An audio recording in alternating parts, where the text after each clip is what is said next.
Hello guys, welcome to my YouTube channel. और इस video में हम लोग बात करने वाले हैं पर्सनल फाइनेंस के बारे में।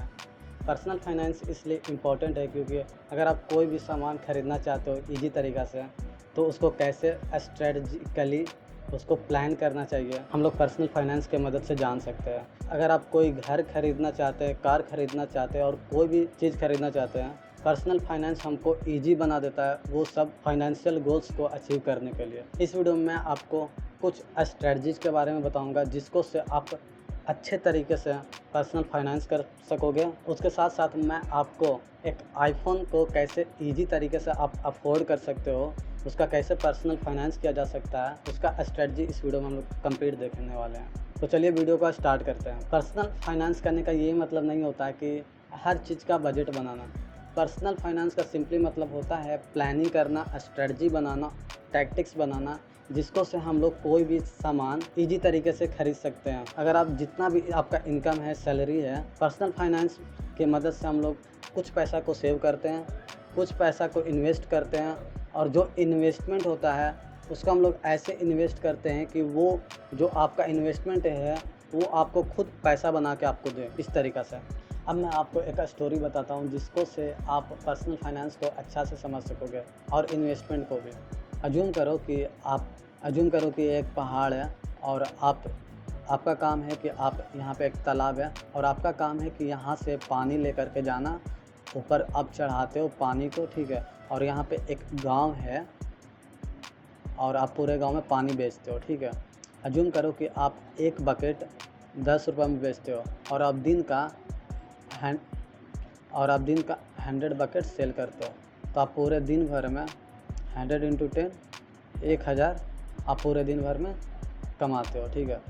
और आप थोड़े सा स्मार्ट हो और आपको लगा कि मैं खुद से कब तक ऐसे पानी ढोते रहूँगा, और आपने सोचा कि मैं यहाँ पे एक पाइपलाइन बना देता हूँ जिसको से आप नीचे मोटर चालू कर दोगे और वो पानी ऑटोमेटिक ऊपर जाएगा और आपको कुछ नहीं करना पड़ेगा। तो इसके लिए आपको कुछ इन्वेस्टमेंट लगेगा। तो with the help of personal finance हम लोग कुछ ऐसा पैसा को मैनेज करेंगे ताकि हम यहाँ पे जो इन्वेस्टमेंट लगेगा उसको अच्छे ढंग से हम लोग इन्वेस्ट कर सकें।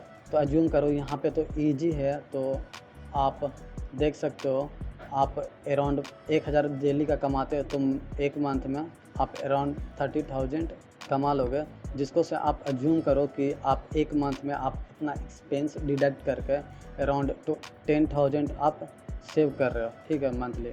तो आप एक साल में 1,20,000 सेव कर रहे हो और 2 मंथ में 2,40,000 आप सेव कर रहे हो, बस विद द हेल्प ऑफ इतना मनी। तो अब आप ये 2,40,000 से आप अपना पाइपलाइन बना लोगे और ये आपका ऐसा इन्वेस्टमेंट है जो आपको आगे पैसा खुद ऑटोमेटिक बना के देगा, ठीक है। तो इन्वेस्टमेंट हम लोग ऐसा करते हैं, इसी को हम लोग बोलते हैं सिंपली इन्वेस्टमेंट। इन्वेस्टमेंट करने का सिंपली मतलब ये होता है कि हम लोग एक बार मेहनत करते हैं, एक बार अपना पैसा इन्वेस्ट करते हैं कहीं पे, और वो पैसा खुद से पैसा बना कर ऑटोमेटिकली आपको देता है, सिंपली। तो और ये पूरे पर्सनल फाइनेंस में हम लोग यही इन्वेस्टमेंट सिस्टम और जो पाइपलाइन यही बनाना हम लोग सीखने वाले हैं, समझ रहे हो गाइस। और मैं आपको कुछ ऐसा वेज बताने वाला हूँ, तरीका बताने वाला हूँ, जिसको से आप वहाँ पे इन्वेस्टमेंट करके आप अपना पैसा को 3x 4x कर सकते हो इजीली। तो वीडियो को अंत तक जरूर देखना। अब आप यहाँ पे आप बैठ रहे हो, सो रहे हो, खा रहे हो, आपका पानी यहाँ पे ऑटोमेटिकली पहुँच रहा हो और आप बेच रहे हो और आपको कुछ करना भी नहीं पड़ रहा, आप पैसा कमा रहे हो। पहले तो आप दिन भर में अज्यूम करो कि 100 बकेट बेचते, तो अब यहाँ पे आप 1,000 भी बेच सकते हो डेली का और आपको कुछ करना भी नहीं है, ठीक है। तो यही होता है power of investment in the right way. और अब मैं आपको 4 टिप बताऊंगा जिसके मदद से आप अच्छा से पर्सनल फाइनेंस कर सकते हो। तो टिप नंबर 1 है, वो है मनी मैनेजमेंट। मनी मैनेजमेंट करने का मतलब सिंपली है, एक मनी मैनेजर करके ऐप होता है जिसको में आप सिंपली पूरे दिन का जितना भी आपका एक्सपेंस है वहाँ पे आप ट्रैक कर सकते हो ईजिली, सिंपल तरीके से। ये करना इसलिए ज़रूरी है क्योंकि आपका पैसा कहाँ से आ रहा है और कहाँ जा रहा है ये आपको जब तक पता नहीं रहेगा आप अच्छा से पैसा को कंट्रोल नहीं कर सकते हो, ठीक है। और आपको जब कंट्रोल नहीं कर पाओगे तो आपके पास कुछ नहीं बचेगा और आप अच्छा से इन्वेस्टमेंट नहीं कर सकते हो। टिप नंबर 2 है, आपका जो इन्वेस्टमेंट है वो सिंपली आप 4-5 तरीक़ा से कर सकते हो। आप कुछ पैसे को स्टॉक्स में कर सकते हो इन्वेस्ट, रियल एस्टेट में कर सकते हो, म्यूचुअल फंड्स में कर सकते हो।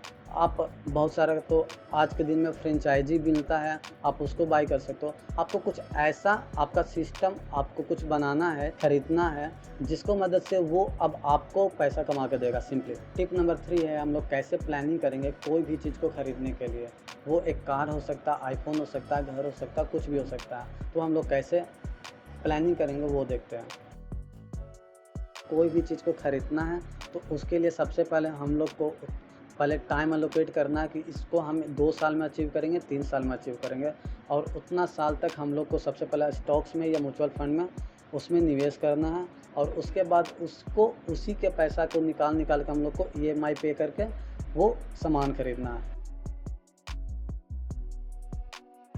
अज्यूम करो कि आपको एक कार खरीदना है जिसका दाम अराउंड 10 लाख लेना है, जो आपको 5 साल बाद लेना है, ठीक है।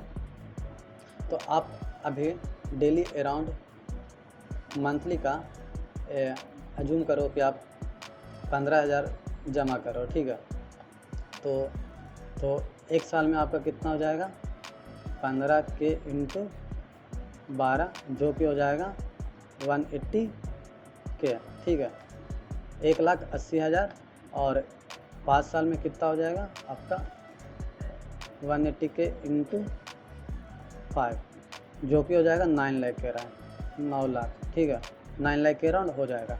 बट आपका कार तो 10 लाख का है, या अज्यूम करो ये और ज़्यादा का है, 12 लाख का है। तो इस केस में हम लोग क्या करेंगे, सिंपली हम लोग इन्वेस्टमेंट करेंगे। इन्वेस्टमेंट कैसे करेंगे वो हम लोग आपको दिखाते हैं।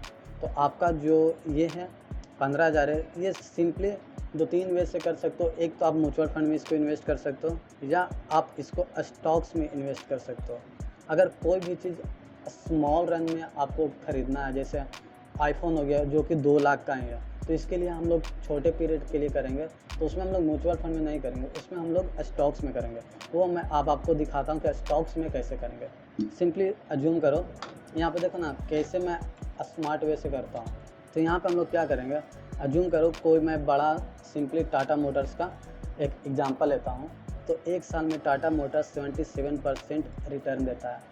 आपको उसी सेक्टर में इन्वेस्ट करना है जो कि हाई रिटर्न देता है। और हाई रिटर्न वाला सेक्टर आपको कैसे पता चलेगा, जौन सेक्टर आपको जिसमें इनोवेशन होता है वो ज़्यादा रिटर्न देता है, क्योंकि कोई भी चीज़ में अगर इनोवेशन होता है तभी उसमें पैसा बनता है। यहाँ पे भी जो पाइपलाइन था, पाइपलाइन में हम लोग इनोवेशन किए कि वो ऊपर से नीचे से पानी ऊपर ले जाने के लिए पाइपलाइन बनाते हैं।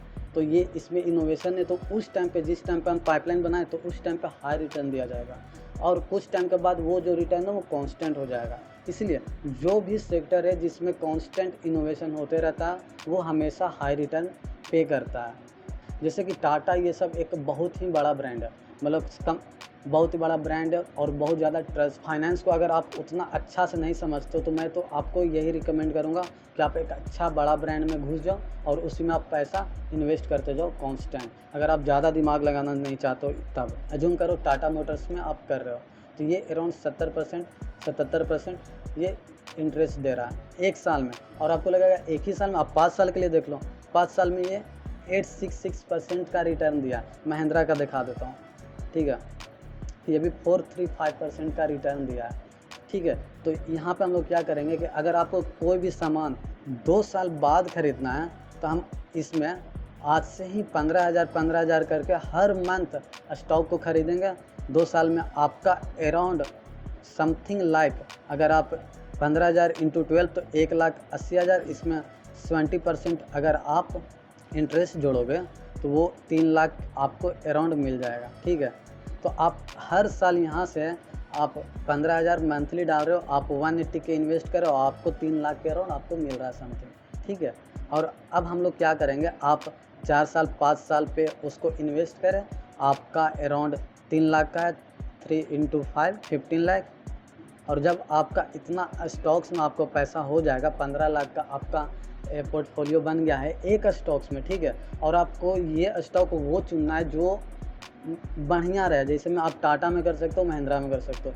कार लेना है तो आप अज्यूम करो आपका 15 लाख का आप कार ले लियो, तो इसको आपको नो कॉस्ट EMI में पहले देखना है, ठीक है।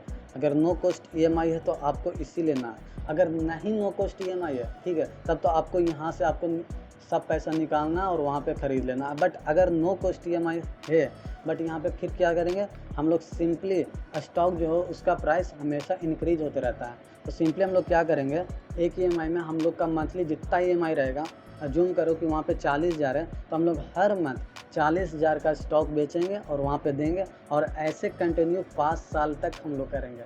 और आप ट्रस्ट मी गाइज, जो यहाँ पे हम लोग का जो स्टॉक में जो हम लोग का पोर्टफोलियो में जो पैसा वो लास्ट में बच जाएगा, क्योंकि यहाँ पे कंपाउंडिंग चलते रहता है, ठीक है। ये सबसे बेस्ट प्लान है। यहाँ पे हम लोग क्या कर रहे हैं, जो हम लोग का ईएमआई है वो हम लोग स्टॉक्स में से निकाल के यहाँ पे भर रहे हैं, जो हम लोग जमा किए हैं 5 साल। तरीका से क्या होगा, आपका स्टॉक जो वो आपका ग्रो हो रहा है और आप इजी तरीका से अपना ईएमआई पे कर रहे हैं। टिप नंबर 4 है insurance and emergency fund. Insurance and emergency fund करने का सिंपली मतलब है कि तक कभी आप अनफोर्सिन सिचुएशन में पड़ गए हैं, ट्रबल में पड़ गए हैं, तो आपको उस सिचुएशन को पहले से ही प्लानिंग करना पड़ेगा, ताकि आप उस सिचुएशन में भी आप इजी तरीक़ा से निकल सको। तो उसके लिए हम लोग क्या करेंगे, सबसे पहले हम लोग एक आपका खुद का इंश्योरेंस कराएंगे और इमरजेंसी फ़ंड कराएंगे। इमरजेंसी फ़ंड हम लोग का उतना का होना चाहिए जिसको से आप 3 से 4 मंथ सर्वाइव कर सको, ठीक है। ये आपको पे डिपेंड करेगा कि आप कितना एक मंथ में एक्सपेंस करते हो, और उसके अकॉर्डिंग इंटू 4 या इंटू 3 करके आप 3 मंथ का सर्वाइवल करोगे। और इंश्योरेंस आप उतना का रखना, 4 से 5 लाख का इंश्योरेंस, ये आप मिनिमम कर सकते हो, ठीक है। अब मैं आपको इस वीडियो में हम लोग क्या क्या सीखे उसको समरी दे देता हूँ। तो सबसे पहले हम लोग को जितना भी एक्सपेंस है उसको ट्रैक करना है। दूसरा है कि हम लोग को कोई भी चीज़ को ख़रीदना है तो उसके लिए सबसे पहले हम लोग को पहले टाइम एलोकेट करना है कि इसको हम 2 साल में अचीव करेंगे, 3 साल में अचीव करेंगे, और उतना साल तक हम लोग को सबसे पहले स्टॉक्स में या म्यूचुअल फंड में उसमें निवेश करना है, और उसके बाद उसको उसी के पैसा को निकाल के हम लोग को ईएमआई पे करके वो सामान खरीदना है। अगर नो कॉस्ट ईएमआई है तो फिर हम लोग बात किए कि इंश्योरेंस और इमरजेंसी फ़ंड को हम लोग को ध्यान में रखना है, और इंश्योरेंस खुद का कराना है, और इमरजेंसी फ़ंड को तैयार करना है, ताकि अगर आप कोई प्रॉब्लम में पड़ो तो उसमें आप इजी तरीक़ा से निकल सको। तो इस वीडियो में इतना ही गाइज, मिलता हूँ आपसे नेक्स्ट वीडियो में। और इस वीडियो को लाइक और कमेंट करें, और कमेंट में बताएं अगर आपको कोई प्रॉब्लम होता है तो। थैंक यू गाइज, मिलता हूँ नेक्स्ट वीडियो में। Thank you.